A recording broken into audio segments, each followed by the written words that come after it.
Ya ayu tur litening.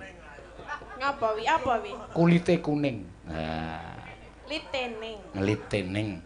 Mbutewa. Apa? Rambute dawa. Iki pikirane orang sing-sing to. Lah lek muni mbut ngono kayane. Mbak mbut mowo ngono wae. Ayo mbutmu wa. Rambutmu dawa. Aku ning ngono ya duwe. Litmu ning, kulitmu kuning.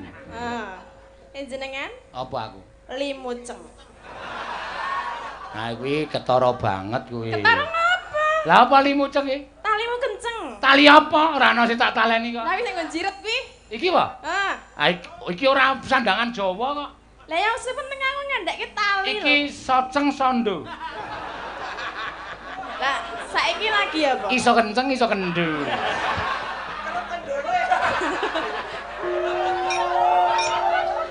Ya nek ra kendul nyopot piye ya? Iya, bener kowe. Lah ya kuwi lho. Masa ya. Iya. Yo, 6 lan. Heeh. Apa kuwi? 6 kilan. Ya. Wiwitane. Iki do ngopo ya? Aku gagas kuwi soceng sondo kuwi mau.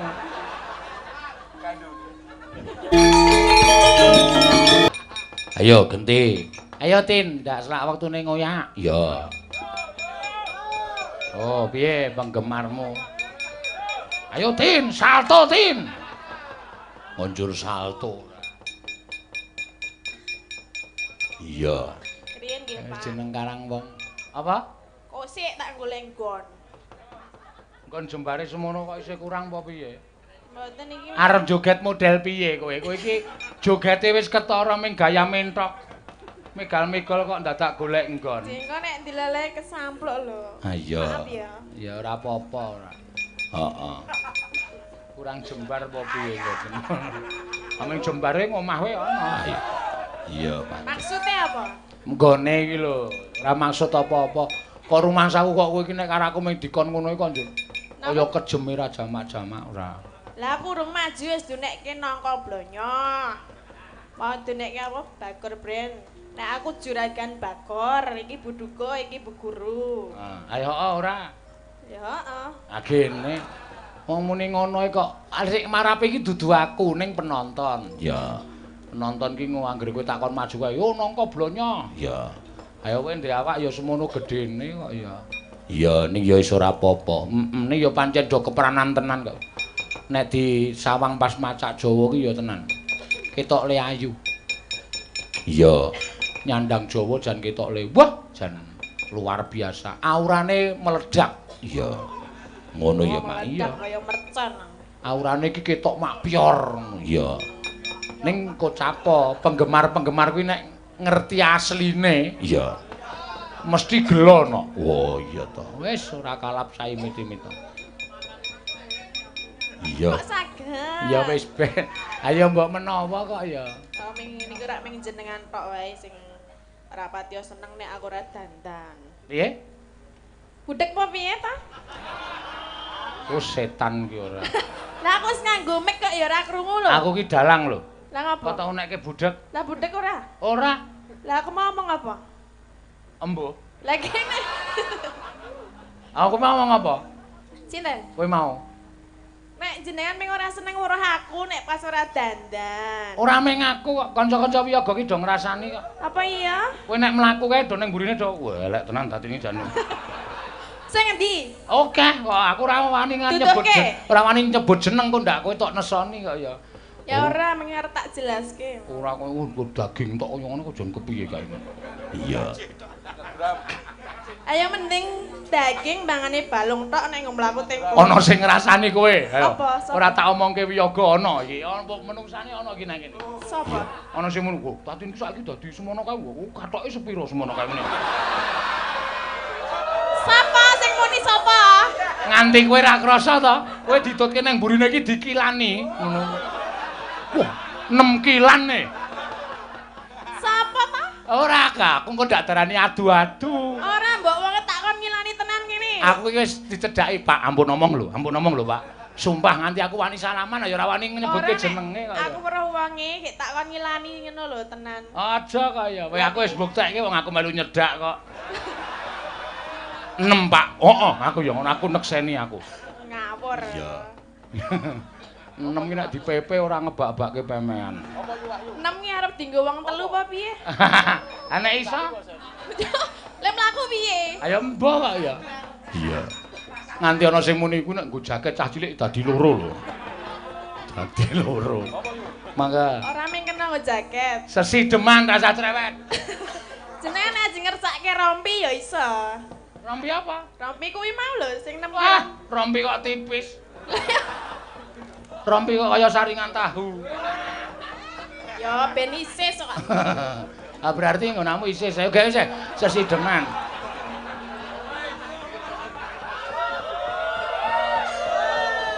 Kepo. Apa kepo ki? Ngintal. Seniman ki ora sok ngopeni basa ngono. Kepo, terus apa jenenge? Baper ngono kuwi ki basane cah cilik. Basane cah ABG. Aduh gue kepo deh. Gue di rumah baper deh. Langsung tak nehi baper kayak bukan ini, Pak. Iya. Kok cah sinden kok jeneng bahasane kepo. Ya kan mengikuti zaman now. Zaman nomor 6 ki. Ya kan malah rungono. Zaman now ki ramping-ramping cilik-cilik. Ya ora. Ikan ngapa iki? Ya nembang kok. Mosok kon pidato. Lah kene kok sing dibahas meng kuwi wae. Ora, tatine pancen wis apik tenan. Kasuryane ya ayu tenan. Iya. Dasare ya kasuryane ya ayu tur litening. Ngapa wi? Apa wi? Kulite kuning. Nah, Litening. Mbutewa. Apa? Rambute dawa. Iki pikirane orang sing-sing to. Lah lek muni mbut ngono kayane. Mbutmu wae. Ayo mbutmu wae.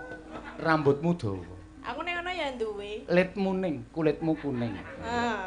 Jenengan? Apa aku? Limucem. Nah kuwi ketara banget kuwi. Ketara ngapa? Lah apa limuceng iki? Talimu kenceng. Tali apa? Ora ana sing tak taleni kok. Lah wis nggon jiret kuwi. Iki wae? Iki ora sandangan Jawa kok. Lah ya wis penting aku ngandekke tali lho. Iki soceng sondo. Lah saiki lagi apa? Iso kenceng iso kendu.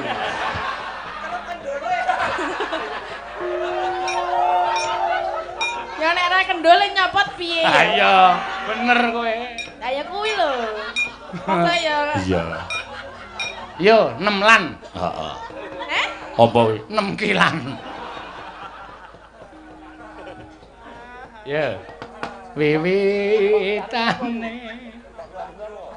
Iki do ngopo ya? Aku gagas kuwi soceng sondo kuwi mau.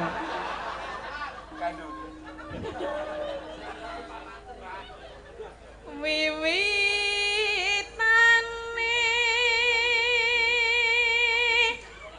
Dasare ya ranepik. Suarane apik. Kaget aku. Kula nembe watuk Pak, ngapunten nggih. Rapo? Orang sida kok potong. Anderek sang peke.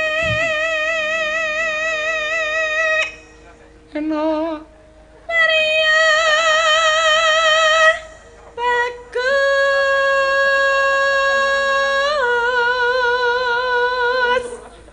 Kang olah budaya.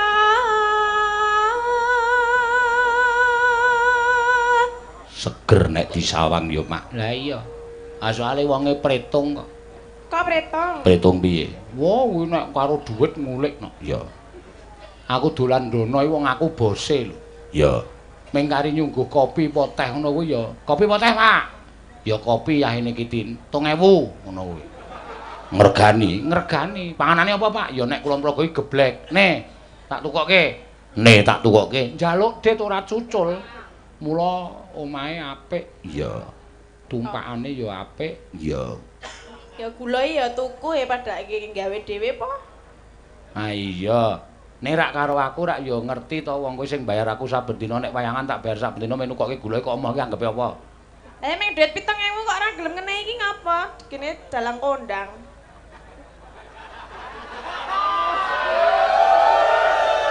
Bener kuwi kowe. Mung 7.000 kok owel. 7.000 aku mung mbutuhke sak sendoke.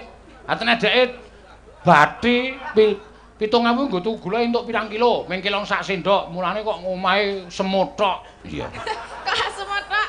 Ayo mair-mair gulamu kok. Iya.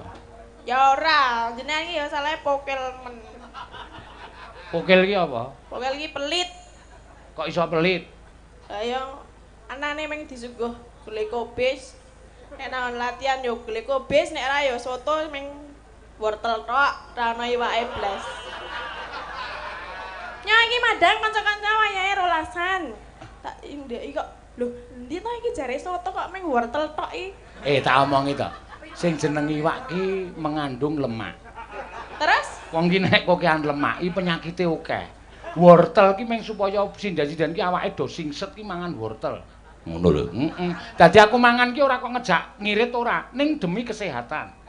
lah, Wortel. piye larep sehat nek ora dikeki iwak-iwakan? Lah ra wis tak iriske sandal to. Cuk anggepe kon ngemah-ngemah sandal napa piye? Nek doyan ora apa-apa. Awet lho. Sandal anyar kae diiris, cemplungke nggon brongkos terus tok. Wis kaya iwak empal. Iya. Jenengan pun tahu apa? Urung. Tak iriski apa piye? Ama, Nek arep jajal. aku mau nek tak iriske sandal. Wong sing nempilan mau kumen wae. Gelem apa? Engko tak nggawe kembulan karo kanca-kanca. Dia. Ya. Sawan menyang kota gedhe.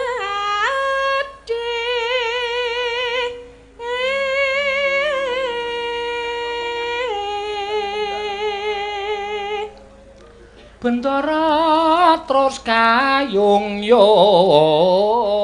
Ya, nirokke cengkok iki 200. Bendara terus kayung-yung. Ya. Bendera terus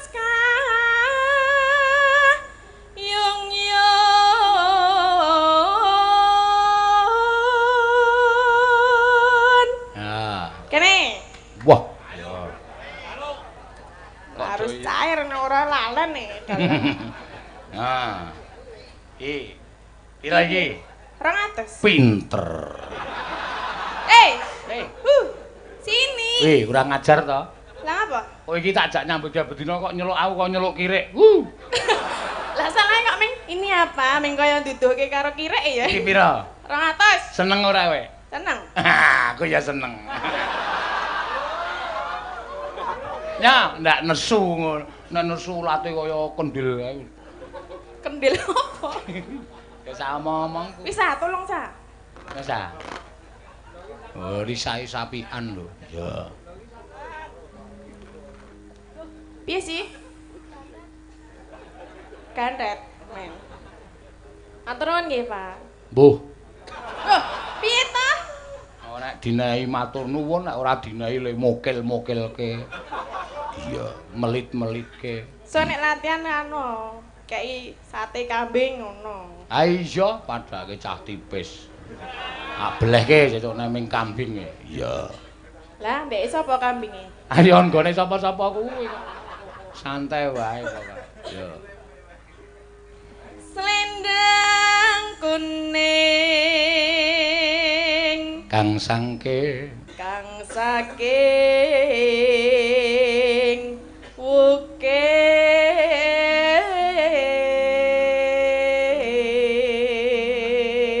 wukir Swara kurang permana. swara kurang pramana Ning wasis ning wasis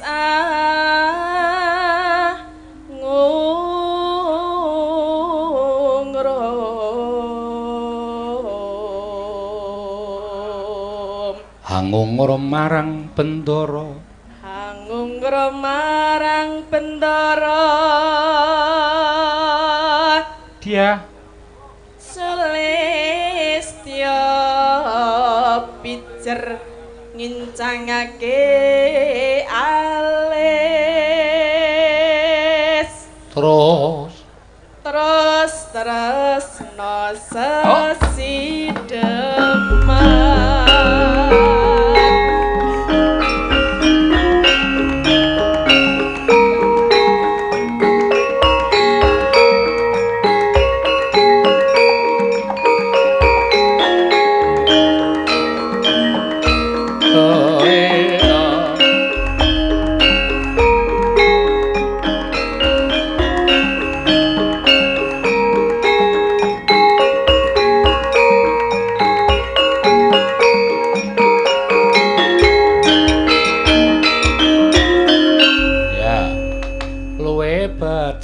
monggo luwe becik patenan timbang pisan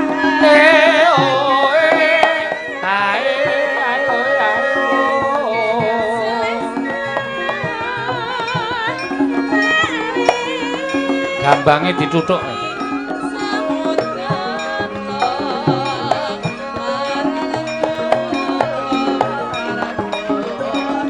seru ya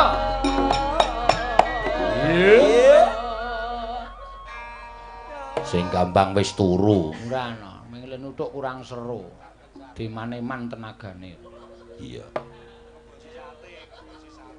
liwat ya liwat kincanging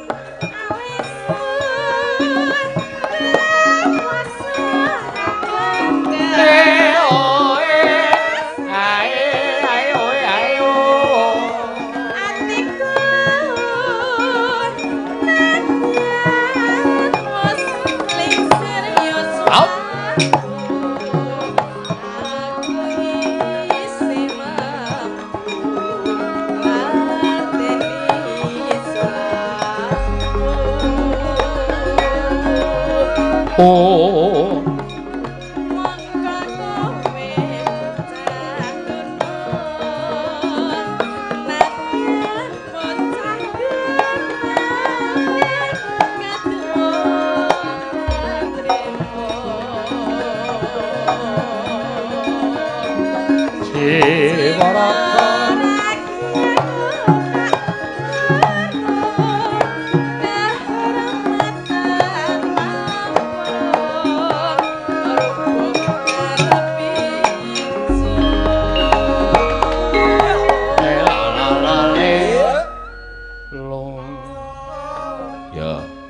terus kene urip ana kutha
Iki gandeng wektune mepet nggo tembang-tembang berikutnya neng goro-goro ya no. Ya ora apa-apa mak. Ya. Mbak Prastiwi tak hadiahi. Ya. Lelakon. Kae bedese turu, kae bedese. Happy birthday to you. Oh, ora kae bedese ta ora. Kowe iki senengane ora?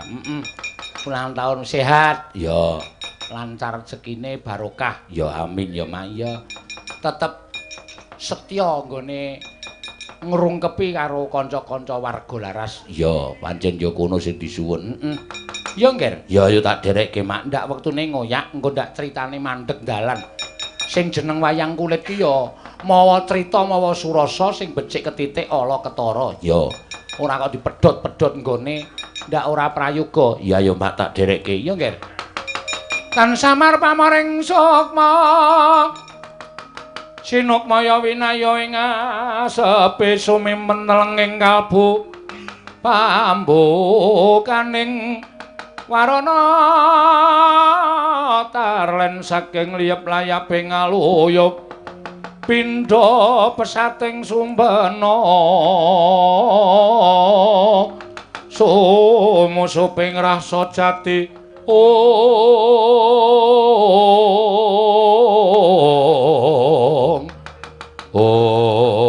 Tan kawusa manjing wonten ing gupit Sanggar Sangarum.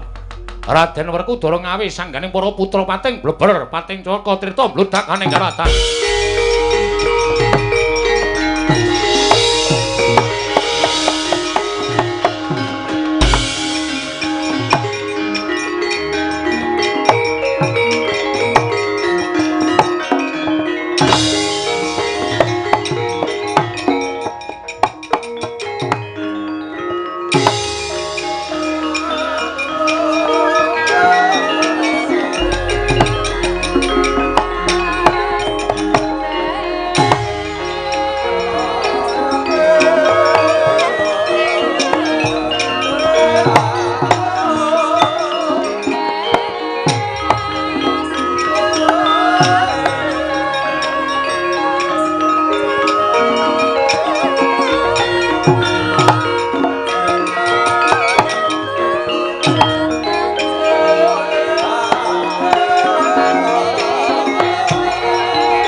Lumuntur sang rekyana patih undanging prawadya bala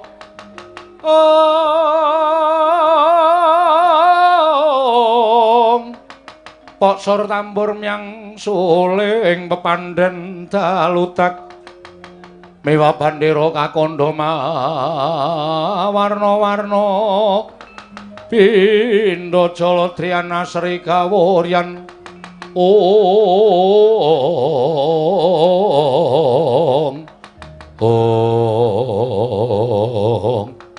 Rama Kyai ingkang putra ing pringgondhanipun Gatotkaca Cemadung dawuh Rama Kyai ingkang putra ing Jangkarepipun Antarada Cemadung dawuh ana apa Pak Bapak ngawe karo anak-anak Njodipati kabeh supaya ngadhep ngersaning bapak nek ana wigati babarna karo para putra, Pak. Wah, Gatot. Wonten timbalan Rama Kyai. Antarja, wonten timbalan Rama Kyai. Antasena. Apa, Pak?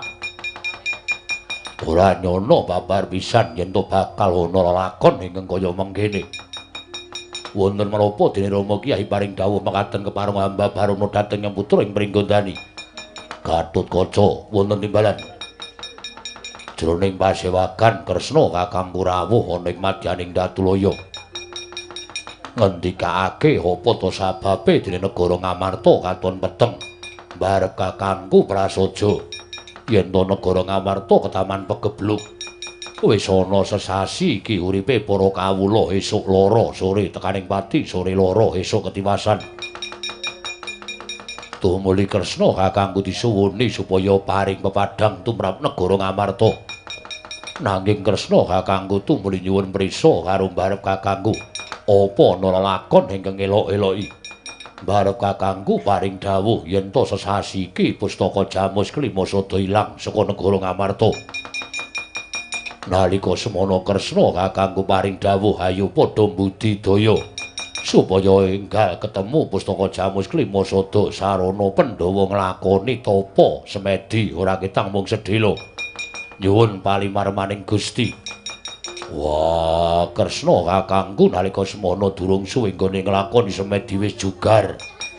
Tumuli jugarake Pandhawa kabeh nggone laku semedri. Kresna kakangku paring dawuh yen to pustaka Jamus Klima sada ora ilang pancen eneng sing nyolong. Rama Kyai, kula aturi paring dawuh sinten ingkang wantun nyidra dhateng pustaka Jamus Klima sada? Kanjeng Rama kula aturi paring dawuh sinten ingkang wantun nyidra pustaka Jamus Klima sada? Sapa Pak sing wani nyolong pustaka Jamus Klima sada? Bapak ora sandadak jemangkah, aku ingkang bakal mbondo tangane ngrincung sikile. Tak aturake ngersaning Kanjeng Darma Kusuma. Gatot, aja kaget le cah bagus.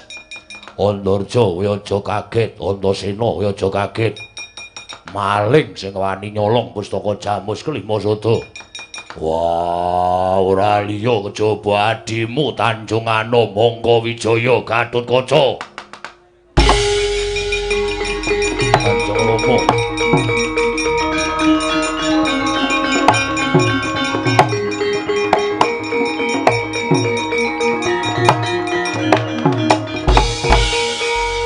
Kanjeng Rama Kyai. Kula menika apal dhateng watak wantunipun kadang kula Yayi Abimanyu. Mbok menawi Kanjeng Wandarawati klentu piyambakipun anggenipun paring dawuh menapa inggih badhe kelampan Yayi Abimanyu wantun nyidra pustaka Jamus Klima sada. Wah, ku dhewe ingkang sekawit ora percaya.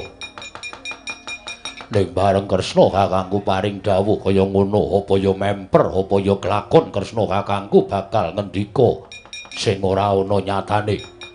Tumuli nalika semana aku wis aguh mateni karo maling. Gatot wonten timbalan. Kowe ngerti yen to bapakmu iki jiwaning satriya. Satriya ki junjung barang kesaguhan. Monggo aku wis kebacut saguh. Aku wis kebacut gelem. Kudu midana maling mau sarana hukume Werkudara.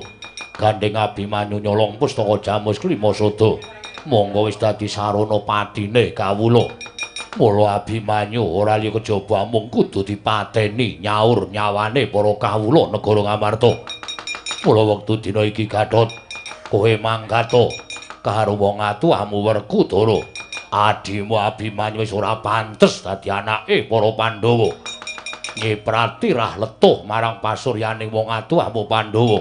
Wah, Werkudara ora saguh duwe anak. Wujude kaya Abimanyu, aku ora sotah ngaku anak karo Abimanyu. Aku dhewe ingkang bakal gecek mestakane adimu lanang le.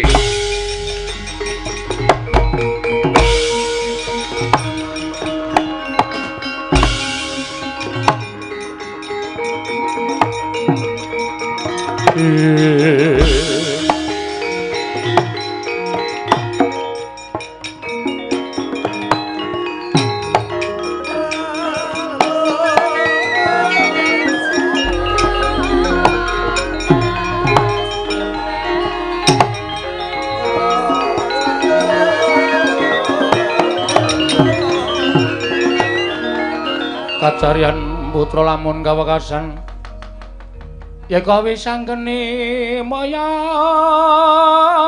Wisnu Pratenta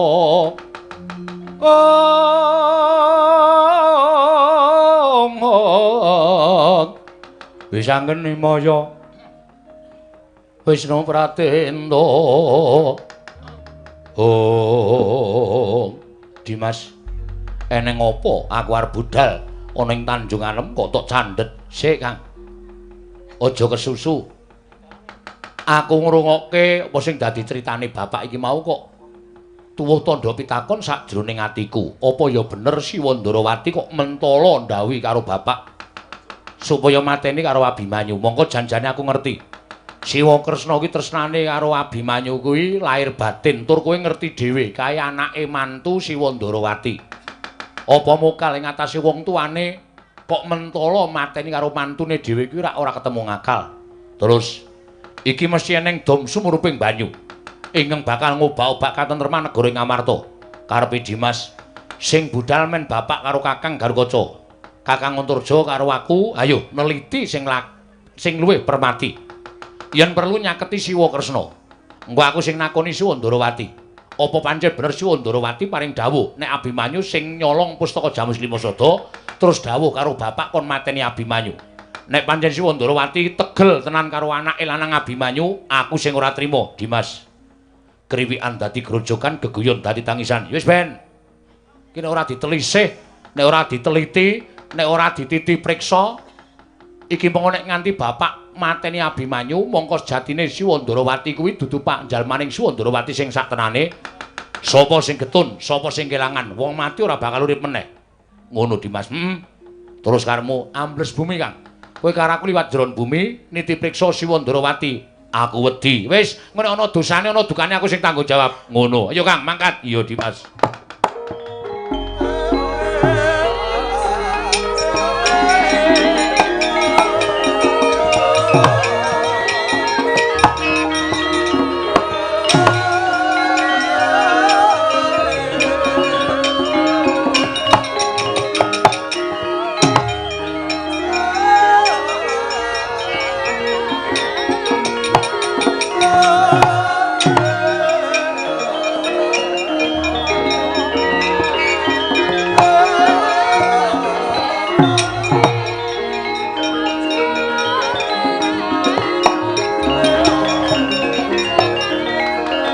Kresna sinayeng manglung mintonaken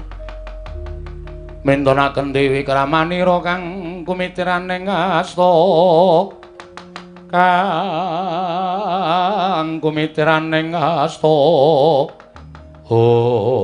ya jagat mangestungkara wayah bener jagat ladal kondhanging akeh padha nyebutake yen to Pandhawa kuwi satriya wasis waskitheng esti tegese lantep panggraitane.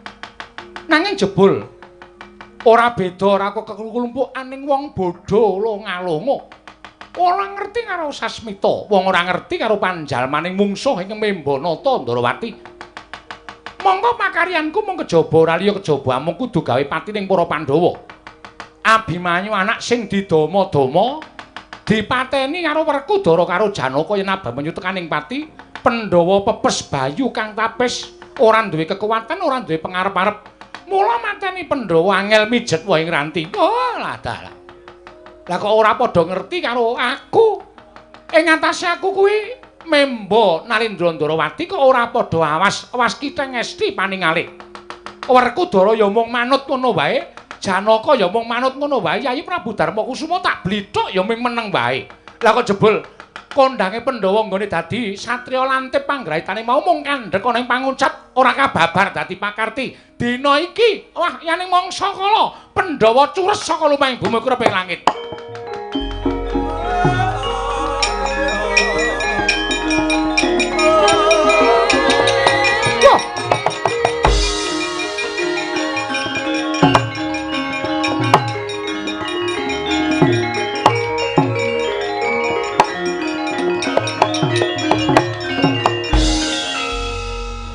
Lho iki Antasena ta? Heeh. Lho. Wis ket mau. Sampeyan lenggah aku ya duduk di sini. Lho. Piye lah dalah. Lah nek ngono kowe ngerti kabeh apa sing tak kandhakake, capet-capet Pakde. Capet-capet to? Ya syukur. Terus wigatine apa? Aku mau ditimbali karo Bapak Jodipati. Bapak Jodipati paring dawuh karo aku, kon ning Tanjung Anom kon ngrangket Abimanyu. Critane Bapak Siwa Kresna Siwa Ndarawati sing paring dawuh ngandhakake nek Abimanyu sing nyolong pustaka Jamus Klimasada. Iya, pancen bener ngono. Saiki aku tak takon. Sing ngandhakake nek sing nyolong pustaka Jamus Klimasada kuwi Abimanyu sapa? Aku. Siwa Ndarawati saka sapa? Saka dewa. Nek dewa paring dawuh sasmita kuwi mesti cetha. Dewane mesti ngandhakake Ulun Sang Hyang Indra, Ulun Sang Hyang Brahma. Mesti ngono kuwi. Dewane sapa? Antasena. Piye? Nalika semana dewa paring dawuh kuwi ora nuduhke sapa jenenge. Lho. Ora nuduhke sapa jenenge? Ora Antasena. Nggih. Lah terus ya mung paring dawuh nek sing nyolong pustaka Jamus Klimasada kuwi Abimanyu. Oh, ngono. Iya. Mula wektu dina iki kowe ora usah dadak nersih. Apa to sababe aku iso ngandhakake Abimanyu kok sing nyolong pustaka Jamus Klimasada? Wektu dina iki luwih prayoga kowe budal ning Plangkawati Abimanyu rangketen. Aku mesti budal, Pakde. Aku iki wong nek didhawuhi wong tuwa ora tau mingkuh, ora tau sulaya, aku mesti budal. Lah kok isih nang kene? Mumpung Pakde nang kene aku janjane kepengin nuruti karepaning atiku. Lho, kekarepaning atimu apa? Aku ki jane suwe banget duwe pangidam-idam kepengin nyumurupi wujuding kembang ing iso nguripke wong mati kuwi jane kaya ngopo? Kembang sing iso nguripke wong mati kuwi Sekar Wijaya Kesuma sing duwe aku. Lah aku tak weruh sedhila wae. Ngene aku wis weruh kembang aku tak ning Tanjung Anom Abimanyu tak bandane. Waduh, Antasena, piye? Sing gedhe pangapuramu nek kembang aku ora nggawa. Lho. Ora nggawa? Ora. Keri ning Ndarawati. Waduh. Monggo kuwi sak ngertiku ora tau keri lho. Lho, wong ki rak kedunungan lali to. Wong iki kedunungan lali, mesti keri ya iso, wong apa-apa ya iso keri kok. Oh lah ya wis. Karang keri kok. Lah iya. Nek liyane kembang entuk ora. Nek liyane kembang tak duduhke senjata cakra. Aku tak weruh. Aku jane kok ngimpi-impi senjata cakra kuwi ampuhe kaya ngapa, wujude kaya ngapa, ampuhe kegila-gila. Antasena? Piye? Aku ki mau ora lagi siram to. Senjata cakra ki tak dadekke siji eneng meja karo kembang Wijaya Kesuma. Lah kok lali? Weh. Berarti sing lali loro. Iya. Waduh, lah piye kuwi? Wong ora kedunungan lali to. Lah ya ora apa-apa jeneng menungso iki kedunungan ina lali salah apes lan mati lan didit. Lah iya. Saiki ngene. Nek senjata cakra keri Sekar Wijaya Kesuma keri ning negara Ndarawati, aku iso nampa. Ning siji iki nek nganti sampeyan muni keri, sampeyan berarti dudu Ratu Ndarawati. Lho aja ngawur. Aja ngawur. Aku wakmu Ndarawati. Iya, arep wak Abon, wak Kresna terserah. Ning tetep nek siji iki kowe ora iso ngaturake, ora iso nuduhke wujude, aku ora trima. Kang, apa Dimas? Metu, Kang. Aku ora wani. Wis to metu aku sing tanggung jawab. Oh iya. Bekti kula wae. Ya Antarja tak tampa kok dadak ngejak kanca barang ki ngopo? Mergo iki wis tak dapuk. Lho, didapuk piye? Nek sampeyan ora iso nuduhke Sekar Wijaya Kesuma, senjata cakra ora apa-apa. Ning nek siji iki sampeyan ora iso nuduhke, nuwun sewu sing tak kon jotosi Kakang Antarja. Antasena, piye? Aku ki wakmu Ndarawati, wis ngerti. Ning ra perlu bukti to. Wis ngerti nek sampeyan iki pepundhenku Ndarawati. Ning aku perlu bukti. Kang, apa? Toto-toto, Kang. Nek iki ora iso ngandhake apa sing tak takokke, langsung diajar wae.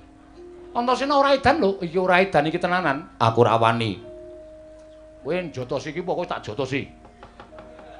Antasena aja edan. Wis to manut karo aku. Nek ana dosane, aku tanggung jawab. Oh ya wis. Kaca paesan. Kaca paesan? Ya, kuwi mapan ning jabaning daging ning jero kulit. Kuwi ora iso keri. Kuwi mapan ning epek-epek. Kuwi tok nggo nonton lelakon sing bakal kelakon, lelakon sing kowe ora ngerteni. Kaca paesan. kaca paisan mesti tak gawa. Nah, nek ngono sampeyan kresna tenan. Delok. Iki Antasena. Sawangan. Kok ming kutil kaya ngono iki? Epek-epek mlentrunge kok dipamerke. Iki lho sing ireng kuwi kapal. Kresna kok kapalen tangane. Tok sawange ta ora?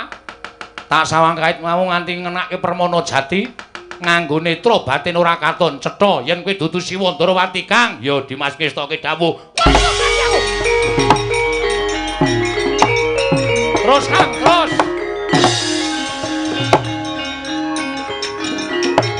Wah.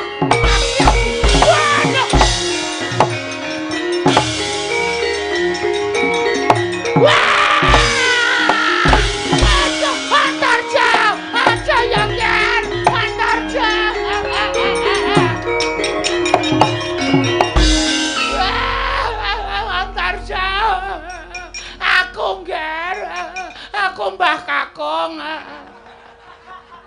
Ngandel ora, saiki sampean percaya ora, Kang? Lho. Lah kok dadi wujud Eyang Durna? Kandhani kok aku ora pangling. Ana Kresna kok lali nggawa Sekar Wijayakusuma kok lali nggawa senjata cakra, mula sing tak takokke kaca paisan. Ati aku. Madhep rene, Mbah. Madhep rene. Oh, ketok ora gedhoamu saiki. Antasena aku jaluk ngapura ya Antasena.